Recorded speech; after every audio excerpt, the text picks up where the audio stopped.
Let's get started. Afternoon or morning to some of you. If this is your first time joining our live forum for Women's Clarity, I'm Desiree Scrow, Business Development Associate at Prosperity and C2P. Welcome. For everyone I have met, hello and welcome back. Thank you so much for joining today's discussion where the topic is longevity and lifestyle planning for women. Leading today's discussion is Kirsten Schlumbohm, Vice President and Head of Annuity Sales at Prosperity and C2P, and our champion of a Woman's Clarity, where she brings together professionals committed to elevating how women experience financial services. And for the topic today, I also have the pleasure of introducing two expert voices at Prosperity and J.L. Smith. The first is Jeannette Bajalia, Senior Wealth Manager, who specializes in guiding women through major life transitions, including widowhood. With nearly 2 decades of experience, she focuses on holistic wealth management, elder care planning, and empowering both clients and advisors through initiatives like Women's Worth. We also have Sarah Warnkin, Wealth Manager, who specializes in tax-efficient retirement income strategies. With her background in accounting and a focus on helping retirees maximize income and minimize taxes, she works closely with clients to build integrated long-term financial plans. We're so excited to have you and welcome, ladies. So the more engagement we have, the better the outcome of the discussion. So we encourage you to engage throughout, unmute yourself, ask your questions through the chat, share your wins, especially. And with that, I'll turn it over to Kirsten to get us started, but welcome and thank you everyone for joining. Hey, Des, thank you so much for the great introduction. But before we get started today, to everybody here with Prosperity Capital Advisors and C2P, today is Des's second anniversary with our company. She has been amazing. Her growth has been amazing. And she is an up-and-comer here with our organization. If you've been recruited or joined us recently, you've probably interacted with her. If you haven't had a chance to interact with her, you're missing out. So, Des, we celebrate you today. Thanks, for all that Kirsten. you do and everything that you do to promote our organization as well as women. So enjoy your day. Thank you. Thank you so much. I'm blushing. I love making people blush, I guess. But let's go ahead and get started, Jeannette. I'm going to start with you. If anybody has ever heard Jeannette and I speak, one of the reasons I came to this organization was because of knowing Jeannette from a past life and seeing her here. I knew I was tying myself to a company that was special. So you've spent your time, Jeannette, working with women through major life transitions.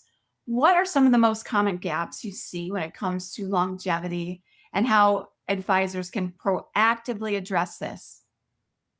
Okay, you've just asked me a question that warrants a 3-hour seminar. So let me try to silence myself and stop me because I'm passionate about this and I can ramble.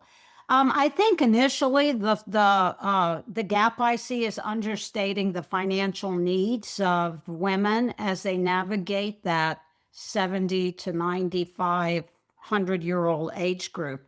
And particularly, I see a lot of gaps because when I do cash flow analysis, I frequently build in self-care as additional, not just the traditional lifestyle cost, but as some later life stage. I think advisors overlook the fact that we need to build in self-care and complementary and alternative care costs, all the out-of-pocket costs for the routine healthcare, dental, vision. I think we just overlook the impact of that. And if we just look at how much of their nest egg they're going to need to spend in that healthcare space, because healthcare is equated to longevity planning, I think that not being built into the lifestyle plans is probably one of the biggest gaps that I'm seeing. Well, I would say as somebody who's in the working field, I have a hard time making space for self-care and taking care of my health, but I've made it a priority this year. So can you walk me through just a little bit more when you're talking about that? I know you could talk about it for 3 hours, but can you expand on it a little bit more? Why are we missing this in our conversations? I think we're missing it because of the traditional financial planning world. You just build in what are your expenses today, and then what are your expenses, and then we're going to build in the average inflation rate of 3.27 or whatever it is. And we're going to compound their inflation for those core lifestyle expenses. But longevity is totally redefining holistic wealth management for women. And so I would argue we don't have a 3-bucket strategy for women. We need a 4th bucket strategy. And that 4th bucket is allocation of the resources they need for self-care. Meaning, how many budgets have you seen or lifestyle expenses have you seen with many of our clients that say, okay, if massage therapy makes you healthy, if having a personal trainer keeps you healthy, if you need more complementary care that is not going to be covered under traditional Medicare plans, you need to build it in. So it's having a future focus on the costs associated with aging and longevity. We've got to build it in. 15 years ago, when I went down the path of woman's worth, it was like amazing the feedback that I would be getting saying, gosh, I've never had anybody talk to me about this. I've never been forced to think about it. Well, we got to think about it today, or we're going to potentially use all of our resources on stuff that isn't keeping us healthy. Well, we are living longer. I would look at my parents, for example. My mom had said to me years ago, her mom and dad passed away at 64 and 67. Now, fast forward, my mom is 82 and my dad is 88. They never intended or expected to live this long. So we do need to address it. We're living longer. We get healthier earlier. I'm glad you brought that up. Now, Sarah, from a tax planning perspective, what are some concrete strategies advisors can implement to help female clients preserve more income over a longer time horizon for retirement? Yep, absolutely. One of the biggest things we can do is tax diversification. So building up our balances across our taxable, tax deferred, and Roth accounts to create that flexibility we need later on in life, so that we're controlling our taxes. And especially in the widowhood situation where you're going from married filing joint to a single tax bracket, that's a major, major change. And so being able to account and adapt to that is super, super important. Now, most of us are having clients come to us right before retirement, so the ability to build up those balances in a meaningful way is limited. So the vast majority of people we see have accumulated their funds in their pre-tax accounts their whole life, and they've got this big IRA balance that turns into a tax time bomb down the road. So one thing that we do to manage required minimum distributions, of course, is Roth conversions. So smoothing out that tax liability over, 10, 15 years so that we're not on the default plan, which is the government's plan, letting it grow for until you're 73 or 75. And then you have to take out these large balances that are going to not only increase your tax bracket, they're going to increase your IRMA level, and also, impacting the your spouse if you're still in a married filing joint situation. So the other thing we would look at in terms of smoothing out that tax liability is gifting strategies. So whether if you're single, you can gift $19,000 per person. If you're married, each of you can gift $19,000 per person. So taking those withdrawals in a meaningful way, and we like to call it gifting with warm hands instead of cold, meaning gifting in your lifetime, seeing, the effects of what you're doing for your family or whoever those loved ones in your life may be.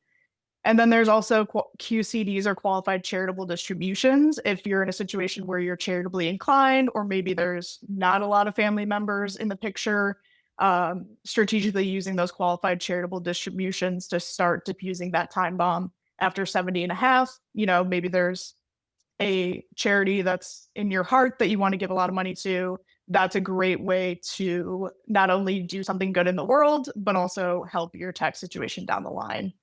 And then the other thing that I touched on was widowhood. You have to plan for that because that can put you in a serious situation of affecting the rest of your retirement. And especially, talking about longevity, if you lose your husband, let's say in your 70s, and you're living to 100, that's a long time to account for at a single tax filer rate. So making sure that you're using the time that you have before then, and obviously it's an unknown, so it's difficult to plan for, but we want to make the most of the time that we have to use those opportunities. Couple things, Sarah. I remember when you started in this industry. I'm so proud of how far you've come. I can tell you've been through the tax management journey by talking about it's not what you make, it's what you keep. And, when you lose somebody, your income goes down and taxes go up. So kudos for you for that growth. But that phrase struck me in the heart when you said gifting with warm hands and not cold. That's such a powerful thing because ladies do tend to be a little bit more philanthropical. We do tend to give a little bit more. We love giving back to the people who gave to us. So that was important. Thank you for sharing that. Now, Jeannette, many women will spend a portion of retirement as a solo financial decision maker, just like Sarah was sharing. How can advisors prepare married clients before that transition happens? Because let's be real, we don't want to talk about it, but we need to talk about it. Yeah, that is an excellent question, and something that I automatically do as part of our planning. It's one thing to go through the process of the bucket planning process, but it's another thing to do scenario-based planning. See, we're often saying, all right, we're going to do a scenario based on what you told us, income gaps, this, that, and the other, build out the bucket plan. But as Sarah suggested, we need to be a trusted advisor. We need to get ahead of the game and let them know what the taxes are going to look like. So basically, I typically run illustrations demonstrating the impact of lost income, not only from a lifestyle perspective, but how you're going to stress your portfolio if you're going to support that income gap with investment strategies, but also, more importantly, I'm looking at them and saying, let's look at your taxes. And we can use those 5 pillars in the context of what is the impact of every one of those pillars.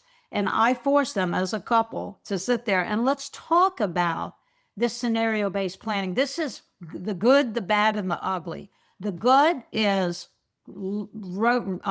navigating down the rosy red brick road of retirement as a married filing joint. That's great.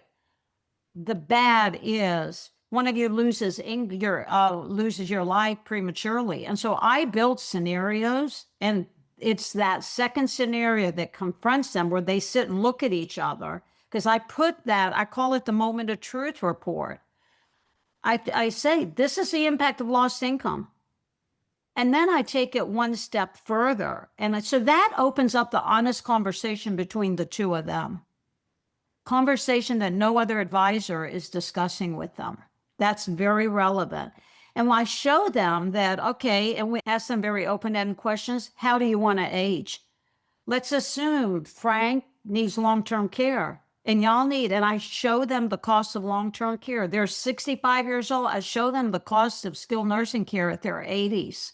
And I stress test their portfolio and their lifestyle scenario against that to just show them, you got a real problem. And I say to her, how are you going to feel when you're going to be his caregiver and you're going to spend $400,000 on his long-term care? And guess what?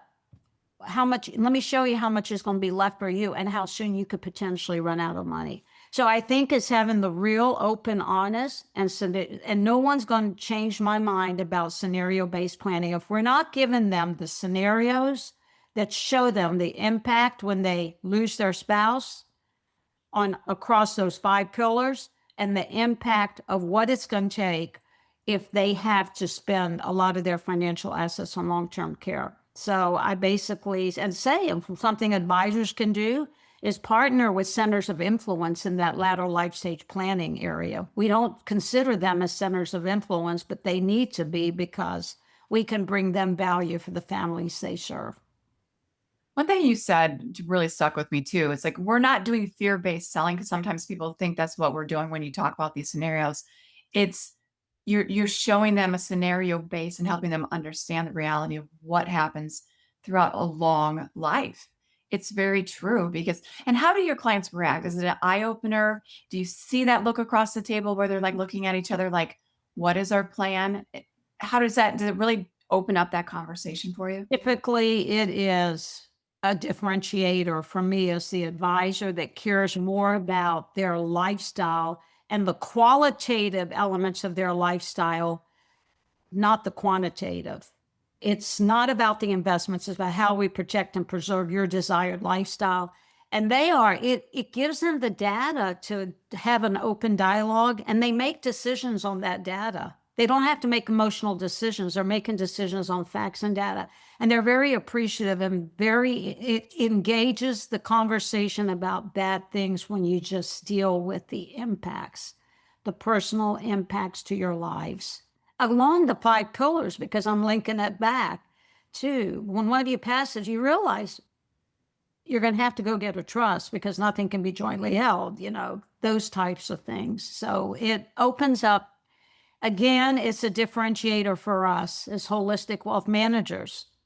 We're not holistic if we're not dealing with the ugly scenarios. Well, every day is not sunny. Sometimes you have some rain. So that's I like that approach because I would rather have somebody, let's talk about it. Let's figure it out.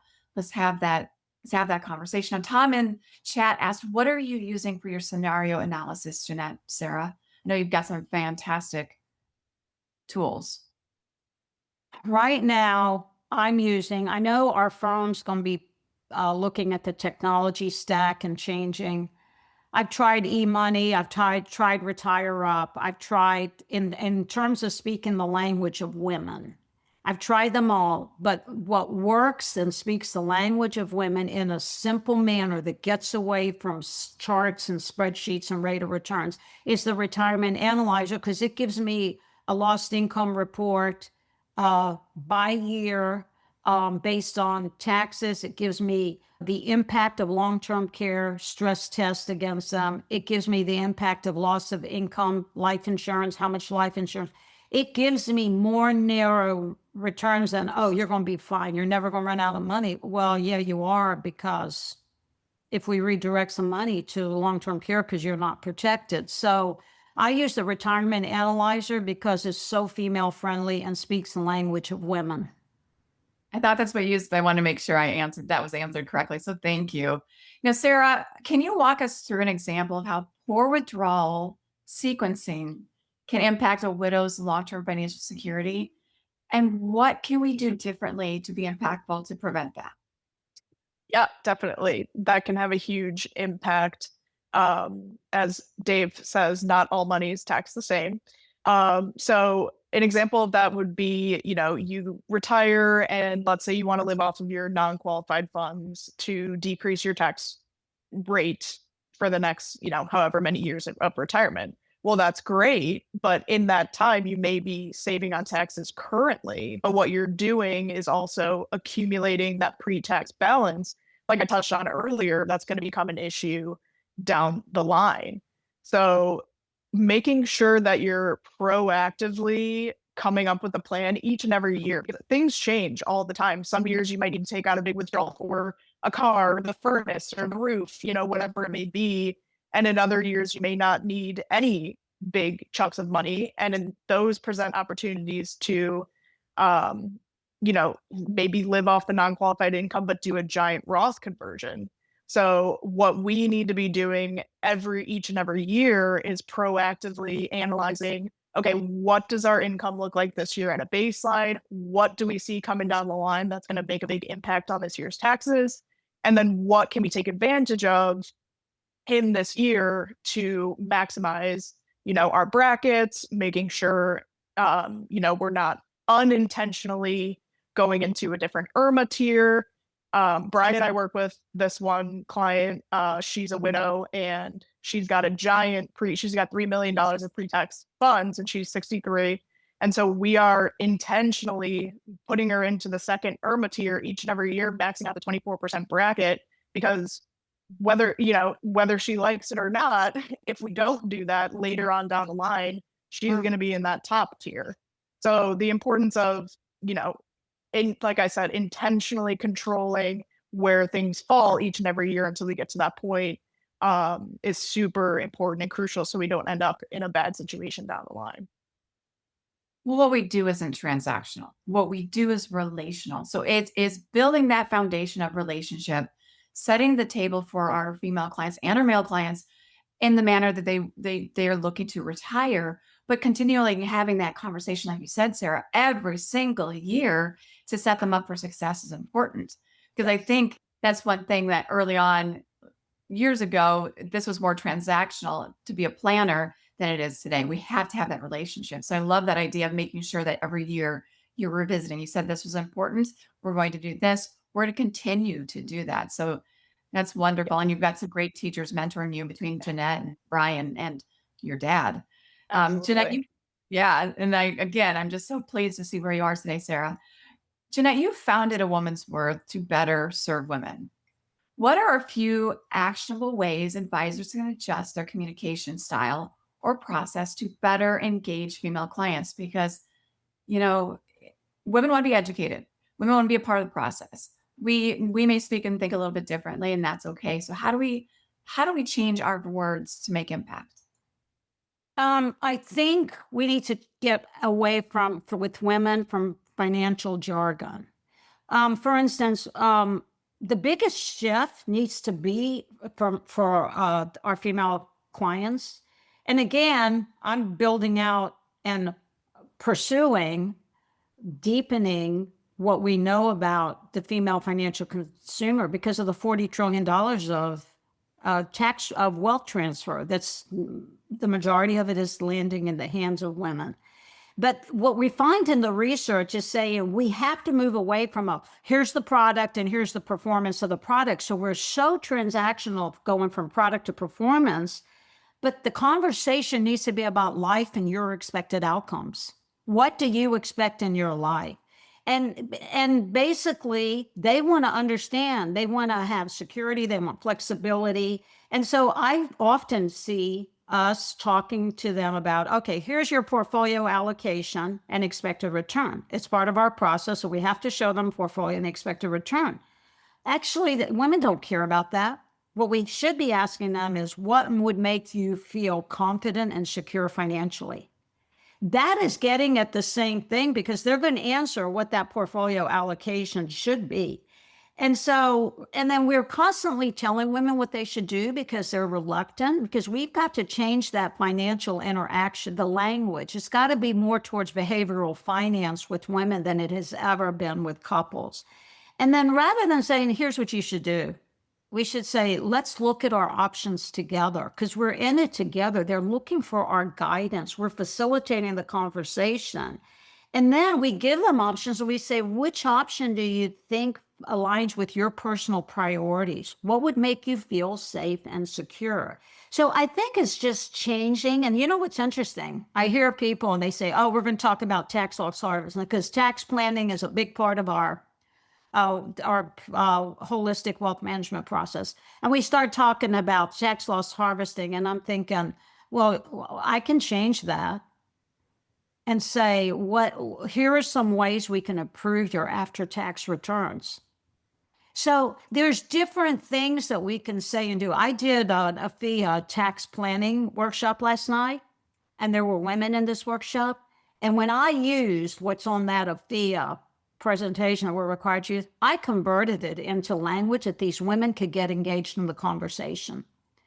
So I just think that if we connect money to their life transitions, whatever they may be, if we can have more useful, open-ended questions that get them engaged, because all they want to do is they want to feel engaged, they want to feel heard, and mostly our conversations are throwing information at them. We need to get information from them to build that trusting relationship using more open-ended, life-oriented questions.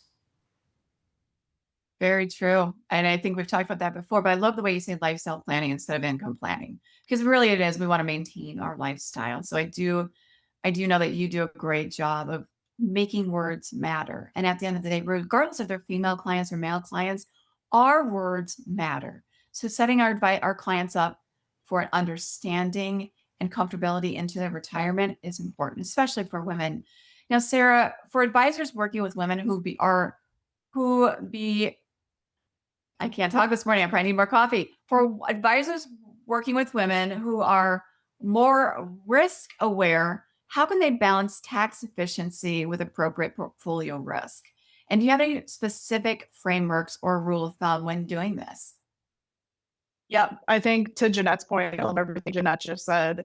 The main rule of thumb is make sure that they're comfortable with, whatever the solution may be. A lot of times when I'm going through a volatility tolerance analysis with a female, they're hesitant about putting down the right answer, how should I answer this? And I always, just say there's no wrong answers here. This is about finding out what your comfort level is and making sure that that's what we're building into the plan. And also, which I've touched on, like changing the behavior, the longevity risk in reality could be greater than the market risk. Sacrificing growth is more dangerous in a long life scenario than having that safety. So it's more about reframing the growth and the equity exposure as longevity protection and not necessarily risk. And inherently the bucket plan solves that. We protect with the student bucket so that we can have growth in the later bucket. And, getting them to reframe their mindset and understand that, hey, the now bucket and the student bucket is our safety net, and we can afford ourselves the opportunity to make sure that that later bucket, and like Jeannette said, that fourth bucket is making sure that our money is going to last longer than we do. So that's super important. That's great. Now, Jeannette, longevity often means extended health care and elder care needs. How should advisors incorporate these costs into planning conversations that in a way that resonates and leads to action? Because it's one thing to talk about it, it's one thing to gloss over it, but it's another thing to actually have an action plan. I'll use my parents as example. My mom and dad never planned for this, and we're taking care of it as their children. Yeah, I alluded to this in the conversation, but when it comes to healthcare planning, long-term care planning, it's more or less helping them understand how do they protect their independence, choices, and quality of life across time. So rather than putting the fear of God in them, because they need, right now in Florida, it's just under $12,000 a month for skilled nursing care. Well, 80% of them aren't going to need skilled nursing care. So why would I want to talk about skilled nursing care as opposed to aging in place strategies? How do I engage them? And what kind of aging you want? And so basically, I just share with them that longevity planning isn't just about living longer. It's about preserving the choice that you have in how you want to live and avoiding the stress that evolves as you get older. And so, again, it's changing the conversation, but getting at the same end result. And that is how to help them feel confident financially, but more along the lines of framing the conversation around their safety, their security, and their ability to maintain their healthcare costs, regardless of what their choices are. Because we're seeing an enormous amount of aging in place models. We're seeing a lot of women and wanting to age in place in their homes and open up their homes into a collaborative aging entities. I built out my home for that, so where you just have 2 or 3 people and you hire one caregiver for 2 or 3. So you got to have them think about how do they envision that longevity planning, and then understanding.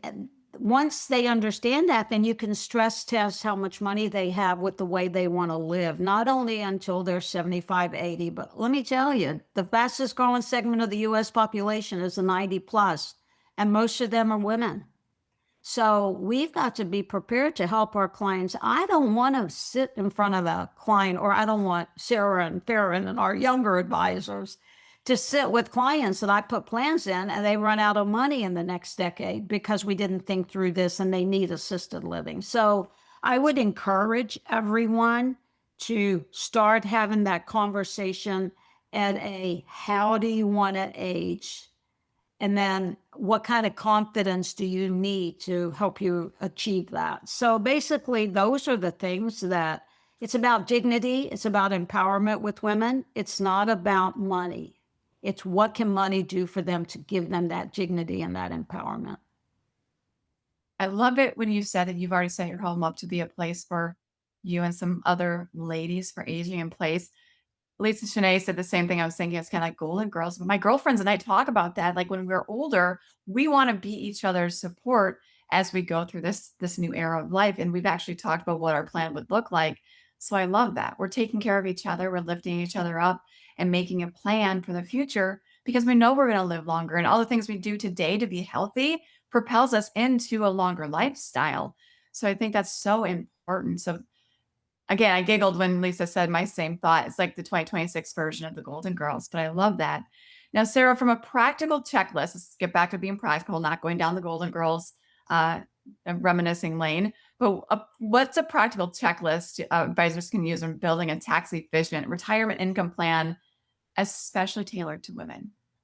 Yeah, absolutely. The main thing is, of course, modeling out longevity, having them, showing them living till 90 and 100, making sure that their money is going to stand the test of time. And then, of course, making sure that we run the widowhood scenario. In all likelihood, there will come a point in their lives where they're going to a single filer tax bracket and they're going to be solely responsible for the financial decisions of the household. Evaluating Roth conversions, that's, it's not for everybody. It depends on the situation, but that is probably one of the most useful tools in tax planning that we have currently. Assessing Social Security timing for survivor benefit optimization. So we all know that when a spouse passes away, we lose the lower of the two Social Securities and we keep the higher. So planning around that to make sure that we're protected on the back end is also super important. Monitoring the IRMA thresholds, like I touched on earlier, we don't want to be in a situation where we're in the second, third, fourth tier and our Part B and Part D premiums are unaffordable. Charitable giving strategies, like I touched on earlier, QCDs, donor advised funds, if that's something that's in their hearts. And then incorporating long-term care planning, whether that's in the traditional sense or like Jeannette just mentioned, how do you want to, live out the rest of your life? Do you want to age in place? Do you have somebody to care for you? Home health care, those types of things. So those are the main hits in terms of a checklist. Got it. So would you be able to help me with my future running shoe budget then, if we're talking about lifestyle planning and longevity planning? Absolutely. Because I plan on having a pair of hot pink running shoes when I am in assisted living and nursing home care in my future. So that's important to me. I'm known at my gym for being the girl with the hot pink running shoes. But anyway, I digress. Jeannette, in your experience, how do purpose and lifestyle planning influence financial outcomes for women? And how can advisors bring that into real client conversations, not just theory?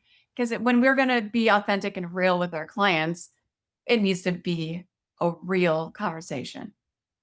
The conversation for me, again, we live in a transactional world in the financial industry, and many times the interface between an advisor and the client is transactional. We're quick to go to we're quick to go to the analysis, we're quick to find the gaps, we're quick to do all that stuff. But I would argue that the real conversation has to be around their priorities that give them confidence, financial confidence and security.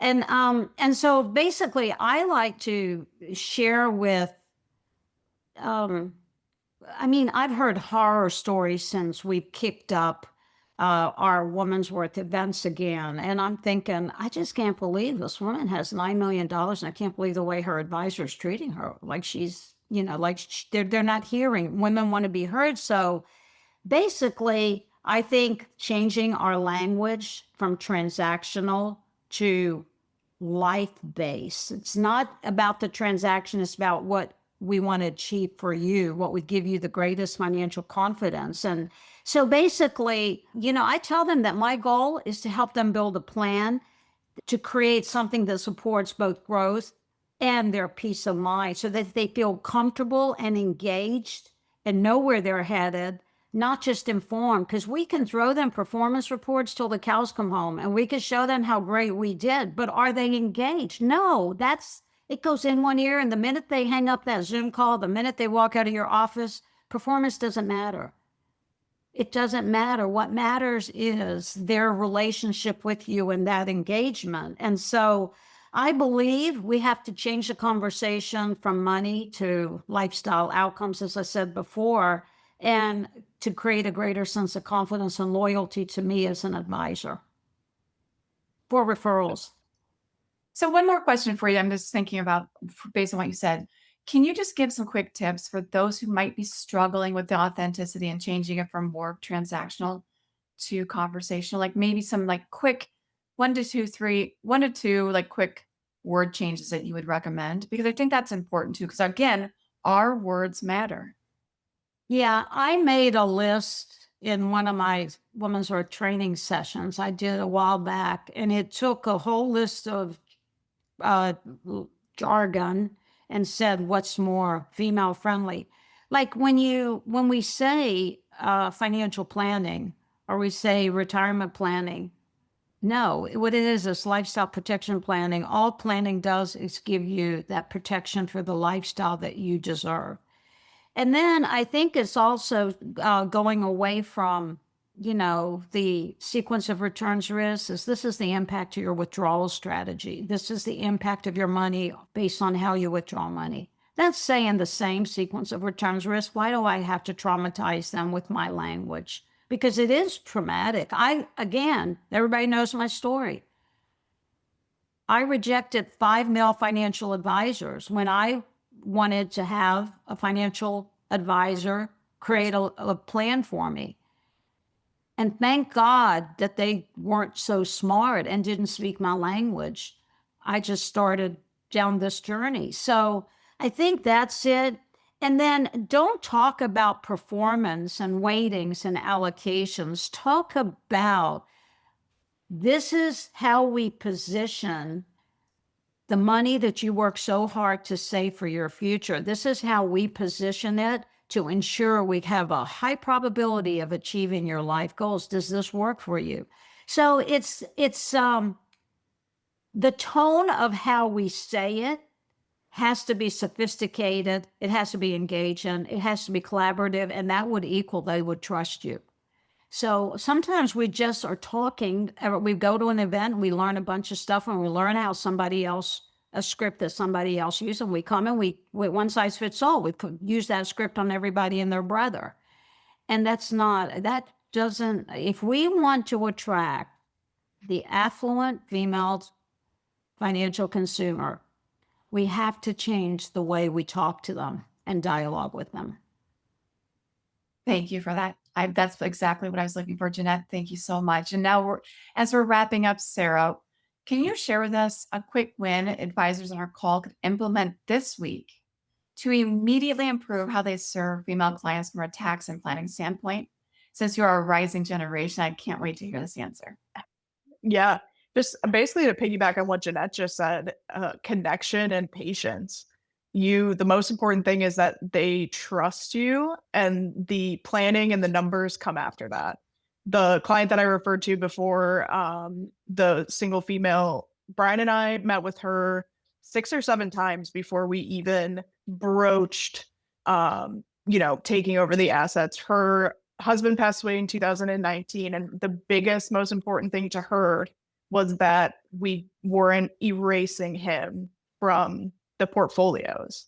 And so Brian and I came up with and she was in like 3x leveraged funds, like not appropriate for her stage of life.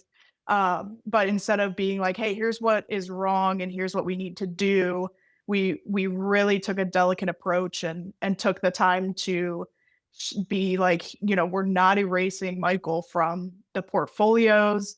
We need to, implement this Roth conversion strategy. You can keep the funds as they are, but here's what's going to happen down the line. We met with all 3 of her daughters. She just wanted to know that they were going to be okay when she passed and keep, her husband's legacy intact. And eventually, after probably 10 meetings, we moved funds over and started implementing the Roth conversion strategy. But just the connection, the delicacy, and the patience that it takes to, especially the high net worth that, understand what's going on. And it's a huge ask for somebody to move their life savings over, to you in a quick manner. So that's really the most important thing. Oh, Jeannette wants to piggyback on that. We've got some time. Okay, Sarah, that's very relevant. And I would like to share a story of a soon-to-be client. And she just really lit a fire under me to go deeper with a woman's worth. She's an 83-year-old woman, has $3.4 million. It's a kick butt. She gets in her car and she travels in a camper for 6 weeks at a time. I mean, she is just, and she knows what she knows what she knows. So she has a financial advisor, an independent financial advisor, who didn't do any planning, just told her how she should invest everything. And so basically, she decided she would go with him. And then he started liquidating. She had highly appreciated stocks, and of the 3.5 million, about 1.5 million is her non-qualified assets. And he just decided he was going to start liquidating and redirecting, repositioning without a plan, just their favorite portfolio. So he did that and then didn't tell her what the tax implications are. So she did her tax return, and he cost her. And then he also, concurrent with him liquidating, he did some Roth conversions for her, which he didn't even do a plan to see whether she needed them. So she ended up with a tax bill 2 years ago of $43,000. And she went to him. She was irate because she's very opinionated. She went to him and said, $43,000, what are you doing? He says, it was in your best interest. He didn't show her what her best interest was. And he said, but you have plenty of money left over even when you pay it. That's how he treated her. He looked at the value of her assets and says, oh, big deal. What's 43,000 relative to this over 3 million? And so what did she do? He managed money on the Fidelity platform. She could not believe that he didn't care about how she got that money. So she went down the road to the Fidelity office and said, I want this man taken off of my account, because it was Fidelity. So she made it a self-directed account. So then Fidelity assigned her someone. So this is how women, this is what, I just share that story because as Sarah said, she brought her son in, who's an attorney in Tennessee, and she had him interview us because they were so irritated that they didn't care about the whole plan. And she would call him and he wouldn't return her call, or he'd delegate it to somebody. She called him and he'd have somebody else return her call. So it's that high touch. Women do need more caring, compassionate care, and it does take more servicing work, and we have to be willing to service them. I think on that note, I think you just shared the power of what we need to do as advisors. We need to listen. We need to acknowledge, and we need to work within their plan based on what they're looking to accomplish in the lifestyle they want to lead. So, Jeannette, as always, you inspire me. Thank you for sharing. Sarah, I've now said it the third time. I'm just so proud of where you are and the growth I'm seeing. Thank you, everybody, for joining us today. I know that when you give us your time, you're not doing what you do best, which is help your clients. So thank you for being here. Make it a great day, and we'll see you next month.